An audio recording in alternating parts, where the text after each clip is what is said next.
पुत्र होगा वो बड़ा तेजस्वी महाप्रतापी पुत्र होगा, उसको मारने के लिए भगवान का अवतार होगा।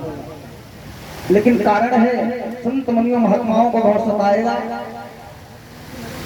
पवन रेखा ने सोचा पुत्र की प्राप्ति हो जाए, सताएगा तो देखा जाएगा। अंतर ध्यान हो गया। सखियों ने सोचा महारानी कहाँ चलेगी पता नहीं, लौट करके महलों में जाऊंगी, राजा जी पूछेंगे तो क्या बताऊंगी। ढूंढ रही है, ढूंढते ढूंढते पवन रेखा के पास से पधारी। श्रृंगार बिछड़ गया, साड़ी का पल्लू फट गया, नष्ट नष्ट हो गया। सखियों ने पूछा क्या बात है बताओ। तो कहा कि यहाँ एक विशाल मानव आया था, हमारे ऊपर प्रहार किया, इसलिए साड़ी फट गई। झाड़ियों में घुस करके रथ में बैठ करके महलों की ओर आई, संदेह बना रहा।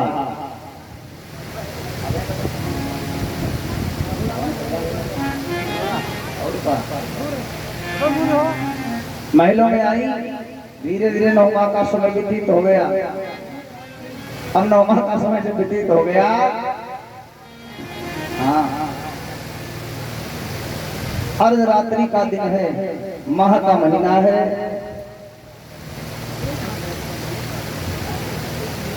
झांसी थोड़ी देर रुक जाओ भाई, 20 मिनट रुक जाओ। ये बता ही दिया होगा तो तुम कथा सुनाई दो, अपने झांसी तैयार हो जाते जगते आराम। बोले भक्तस्थल भगवान की जय। अर्धरात्रि के समय कंस प्रकट हो गया। कंस से प्रकट हो गया तो आंधी चलने लगी, तूफान चलने लगा, हवा चलने लगी। आ भाई वाह, यमुना में उबाला गया।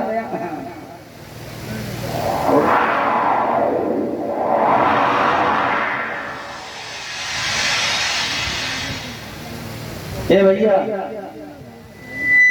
कंस के नामकरण के लिए ब्राह्मण संत बुलाए गए। ब्राह्मण संतों ने विरोध कर दिया, ये पुत्र धर्म के विरुद्ध होगा, धर्म से आचरण नहीं होंगे, माता पिता की सेवा नहीं करेगा, संत ब्राह्मणों को सताएगा, प्रवृत्ति होगी। कहा महाराज ऐसे पुत्र को लेकर के क्या करेंगे। लताओं पत्तों में लपेट करके यमुना में बहा दिया। वसुदेव के पिता महाराज यमुना में स्नान करते हैं, सूर्य भगवान को जल दे रहे थे तो देखा पुत्र आ रहा है, उठा करके ले आए अपने घर में, पालन पोषण किया, बड़ा हो गया, नाम रखा गया कंस। नाम कंस रखा गया। अब कंस बड़ा हो गया, नारद जी के द्वारा ज्ञान मिला। कंस गया भगवान शिव की तपस्या करने के लिए। तपस्या करते करते भगवान शिव प्रसन्न हो गए, प्रकट हो गए, खड़ा हो गया। भगवान ने कहा मांगिए क्या चाहते हो कंस। अब भगवान शंकर बड़ी जल्दी प्रसन्न हो जाते हैं। धतूरा चढ़ाओ तब भी प्रसन्न, 2-4 लठिया मारो तब भी प्रसन्न, उखाड़ी तलिया फेंक दो तब भी प्रसन्न है कि ना। भगवान शंकर ऐसे देवता। आशुतोष तुम अवघड़ दानी, भोलेनाथ को खा गया। कहा वरदान मांगो। कंस ने कहा हमें ऐसा वरदान दो मैं किसी के हाथों से मारा नहीं जाऊं, कोई मुझे युद्ध में पराजित नहीं कर पाए। भगवान शिव ने कहा मैंने ऐसा वरदान देना बंद कर दिया। क्यों। एक बार भोलेनाथ भस्मासुर को वरदान दे दिया था, जल्दी में थे भोलेनाथ। भस्मासुर गया और कहने लगा मुझे ऐसा वरदान दे दो कि मैं जिसके सिर पर हाथ रखूं जल करके भस्म हो जाए। भगवान थोड़ा जल्दी में तो कायम ऐसा ही। तो उसने सोचा लाओ पहले ऐसा चेला, उसने सोचा ला गुरु पर ट्राई कर दे, ऐसा तो नहीं सब मंत्र गड़बड़ हो, आगे चल करके गड़बड़ हो जाए। तब तक पार्वती माता आ गई। जैसे पार्वती माता को देखा कहने लगा ला उन्हीं पर ट्राई कर ले, दौड़ा। अब भगवान शिव का बागंबर छूटा जाए, डमरू गिरा जाए, त्रिशूल भागे भागे दौड़े लिए धीरे घूम। भगवान विष्णु ने देखा तो विष्णु ने मोहिनी का रूप धारण करके भस्मासुर को शांत किया। जैसे सिर पर हाथ रखा भस्मासुर जल करके भस्म हो गया। बोले गोविंद भगवान की। और 101 मुद्रा हमारे भैया पप्पू कश्यप जी के द्वारा है भगवान के चरणों में। तो भगवान शिव ने कहा मैं तुम्हें एक धनुष देता हूं, जिसके हाथों से धनुष टूटेगा उसी के हाथ से तुम्हारी मृत्यु हो जाएगी। ठीक है, धनुष ले लिया कंस ने, धनुष आया, रंग भूमि रख दिया और मथुरा पर चढ़ाई कर दी। मथुरा पर चढ़ाई कर दी। अकासुर, बकासुर, देवमासुर, धेनुकासुर, असुर दिखा रहे हैं। क्या हो रहा है?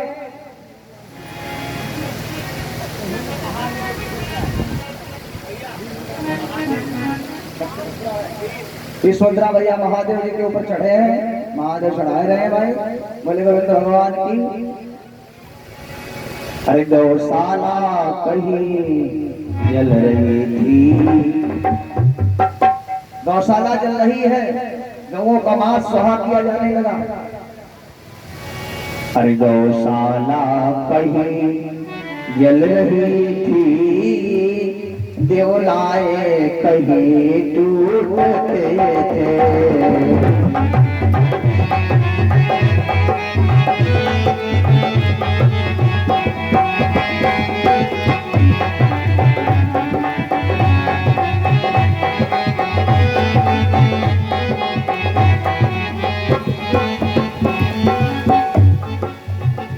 पड़ती थी मारे ब्राह्मणों पर, मुनियों के माथे टूटते थे। भैया पड़ती थी मारे ब्राह्मणों पर, मुनियों के माथे टूटते थे। और कुटियों में मंदिरों में भैया, कुटियों में और मंदिरों में कौए कटवाई जाने लगी।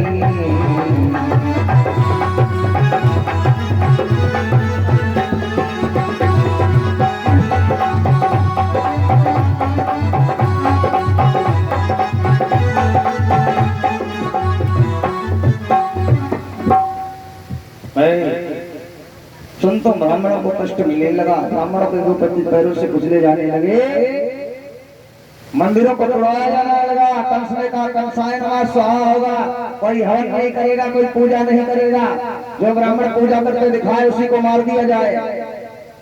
आदेश का पालन करना है। कंस के सब घबराने लगे, बड़े परेशान हो गए। देवता दौड़ करके ब्रह्मा जी के यहाँ गए और कहा कुछ करिए महाराज। दौड़ करके देवता गए, भगवान ने कहा चिंता मत करो। इधर हाहाकार मचने लगा, अपने चाचा को जेल में डाल दिया, ताऊ को जेल में डाल दिया, जितने भी राजा हुए सभी को जेल में बंद कर दिया। हाँ, और स्वयं कंस मथुरा का राजा हो गया, बैठा है सिंहासन पर। एक दिन कंस अपने महलों में प्रवेश कर रहा था तो देखा एक परम सुंदरी बैठी है। कंस की एक बहन है जिसका नाम है देवती माता। आगे बढ़ाएगा, महलों में प्रवेश किया, देखा मेरी बहन विवाह की योग्य हो गई। मन बड़ा प्रसन्न हो गया, जागृत हो गया। अपनी बहन का विवाह अपने हाथों से करूंगा, इसकी विदाई भी अपने हाथों से करूंगा, सारा दहेज भी दे दूंगा। तुम बोल रहे हो। पर जैसे कंस को आते देखा तो बड़ी क्रोधित हो गई, महलों में चली गई। कंस ने कहा इतना बड़ा दुष्ट हूँ, इतना दुष्ट हूँ तो ब्रह्मा ने बनाया क्या? बनाना ही नहीं चाहिए था ब्रह्मा को। नहीं, इधर कंस ने आदेश कर दिया, सैनिक को बुला करके वर ले आओ। वसुदेव महाराज की ढूंढ करके लाए विवाह के लिए। विवाह होने लगा, ब्राह्मण संतों के द्वारा विवाह हो गया। विवाह हो गया तो कंस कहने लगा हम विदाई करेंगे अपनी बहन के अपने हाथों से।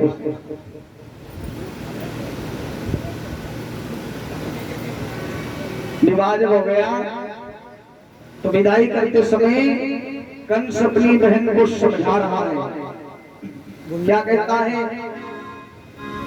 बाबुली की दुआएं लेती जा, जा तुझको सुखी संसार में।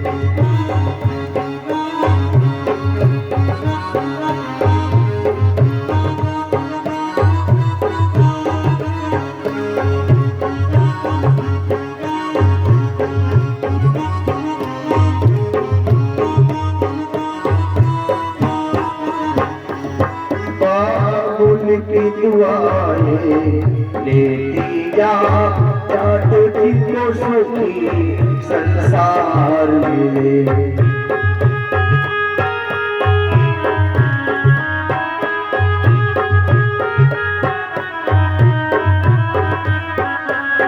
भैया एक कंस बड़ा रो रहा है।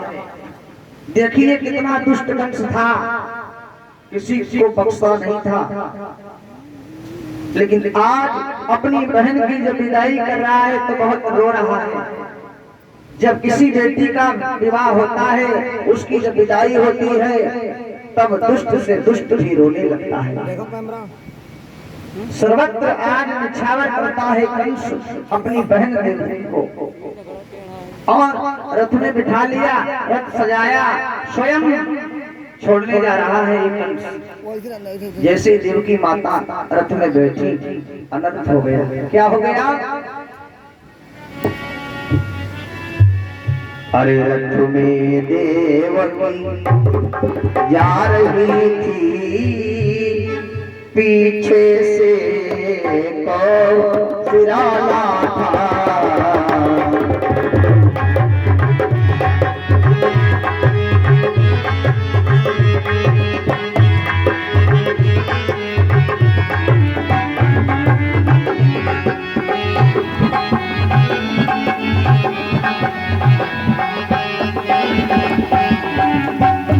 रथी में देवकी जा रही थी, पीछे से कौशला था।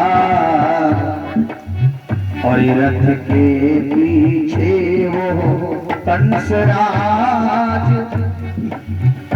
रथ के पीछे वो कंसराज, वसुदेव कुमार का सहारा था।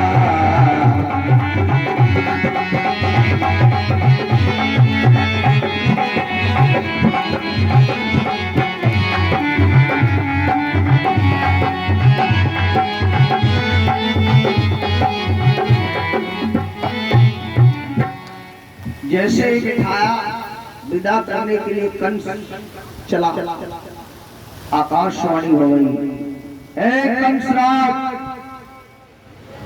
आज तुम जितना प्रसन्न हो अपनी बहन की विदाई में, उतना ही आगे चल के आपको बड़ा कष्ट मिलेगा, दुख होगा आपको। अरे झंझना डाल दे पर किसान में कंस कंस मत फूल बहुत,